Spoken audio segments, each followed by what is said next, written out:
नमस्कार, मैं हूं रवीक्षा शर्मा और आप देख रहे हैं शार्प मीडिया न्यूज के अनुसार हम लोग रेशियो कहाँ दे पाएंगे 7:40 का।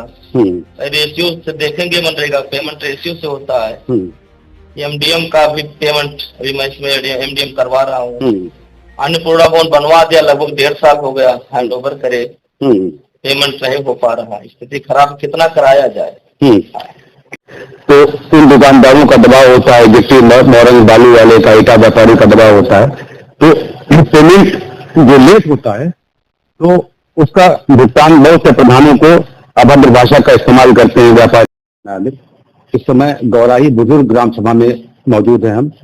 यहाँ पे लोगों से मिलने के बाद यहाँ के प्रधान धनीराम चौरसिया के साथ मौजूद है हम लोग। बहुत कम वक्त बचा है, अब चुनाव होने में 26 मई तक कार्यकाल है प्रधानों का, और पब्लिक से मिले, बहुत से काम बाकी हैं जो नहीं हो पाए। तो सबसे पहले हम स्वागत करेंगे उनका। बहुत बहुत स्वागत है आपका शार्प मीडिया न्यूज में। जी धन्यवाद। कितने वोटों से जीते आप? मैं 175 वोटों से जीता। तो काफी ज्यादा वोटों से जीते आप। जी जी। तो क्या वादे करके आप आए थे? प्रधान बने, वो वादे पूरे कर पाए कि नहीं? वादे तो लगभग पूरे हो चुके हैं।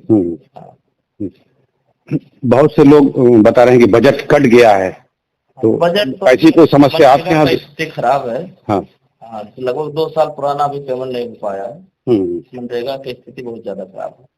मैटेरियल में तो सबसे ज्यादा दिक्कत हो रहा है। 7:40 रेशियो देखा जा रहा है।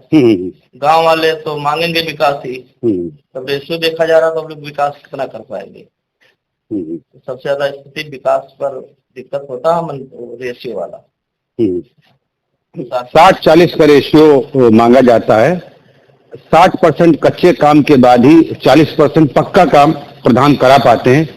इस वजह से काम कराने में दुश्वारियां आती हैं, और 15वें वित्त का पैसा केंद्र सरकार अपना अंश देता है विकास के लिए। तो वो 15वें वित्त का आया है कि नहीं आपके पास?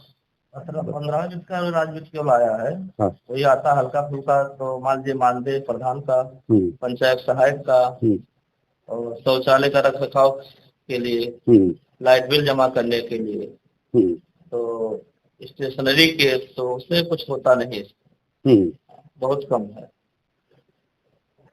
बहुत ही कम है बजट जो अभी आ रहा है, प्रधान जी का कहना है। और हमको भी मालूम हुआ उच्च अधिकारियों से। और सबसे बड़ी बात है कि मुख्यमंत्री योगी आदित्यनाथ की सरकार है, भाजपा की सरकार है। तो यहाँ पे हर ग्राम सभा में चिता स्थल सौदागृह देना चाहिए था, अंत्येष्टि स्थल, तो वो बहुत सी ग्राम सभाओं में बन नहीं पाया। तो आपकी ग्राम सभा में भी जरूरी है? जरूरत तो है हर ग्राम। हमारे गांव सब तीनों ग्राम पंचायत में 2 का है। शमशान भूमि के लिए कभी बना ही नहीं, जमीन है ही नहीं। अच्छा, इनके यहाँ जमीन नहीं है, लेकिन हिंदू बाहुल्य ग्राम सभा है। तो इसको संज्ञान में लेके लेखपाल नापी करके जगह निकाले तो यहाँ शमशान बन सकता है। और क्या क्या विकास कार्य हुआ? विकास मैंने इस रोड भी बनवाया है।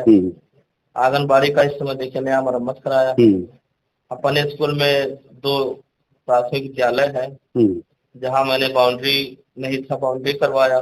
तीनों गांव में लगभग सीसी, इंटरलॉकिंग, नाली वगैरह काम करवाया। जो मैं वादा किया था उससे ज्यादा करवाया। जल जीवन मिशन में पानी की टंकी बनी थी, उसकी क्या स्थिति है? हमारे यहाँ लगभग 80% काम हो चुका है। कुछ सप्लाई फॉल्ट हो गया है, एक काम बचा, टंकी रेडी हो गया है। हर काम रेडी है, एकदम कहीं कहीं प्रॉब्लम है लीकेज का, वही काम चल रहा है। खेल कूद के लिए ओपन जिम गवर्नमेंट का प्लान था बहुत से गांवों में देने का, आपके यहाँ? जी, देने को तो कह रहे थे, लेकिन मामला है मनरेगा से है वो। और कुछ फर्स्ट प्रथम से राज्य वित्त से है। तो बजट के अनुसार हम लोग रेशियो कहाँ दे पाएंगे 7:40 का। रेशियो से देखेंगे, मनरेगा पेमेंट रेशियो से होता है। एमडीएम का भी पेमेंट अभी मैं इसमें एमडीएम करवा रहा हूँ। अन्नपूर्णा भवन बनवा दिया, लगभग 1.5 साल हो गया, हैंड ओवर करे, पेमेंट नहीं हो पा रहा। स्थिति खराब, कितना कराया जाए। तमाम प्रधानों का आरोप है कि पेमेंट भुगतान नहीं हो पा रहा है। अब जो सक्षम प्रधान है वो तो किसी तरह से अपने पास से कर्ज लेके भुगतान कर देता है, क्योंकि मनरेगा के मजदूर जो गांव के निवासी होते हैं उनको शाम को पैसा चाहिए। दूसरे दिन पैसा जो प्रधान पर दबाव होता है। उसके अलावा जो माल मटेरियल वो निर्माण के लिए लेते हैं उधारी, तो उन दुकानदारों का दबाव होता है, गिट्टी मोरंग बालू वाले का, ईटा व्यापारी का दबाव होता है। तो पेमेंट जो लेट होता है तो उसका भुगतान बहुत से प्रधानों को अभद्र भाषा का इस्तेमाल करते हैं व्यापारी। अब जो प्रधान ठीक ठाक है वो तो अपने पास से पेमेंट दे देता है, लेकिन बहुत से ग्राम सभाओं में शिकायत देखने को मिली कि पेमेंट में देर हो रही है। इसलिए अगर स्मार्ट विलेज बनाने हैं, उत्तर प्रदेश में स्मार्ट विलेज बनाना है, अच्छी ग्राम सभा बनानी है, ग्राम सभाओं का विकास करना है, तो भुगतान समय पर होना चाहिए। भुगतान जल्दी होगा तो विकास होगा क्षेत्र का।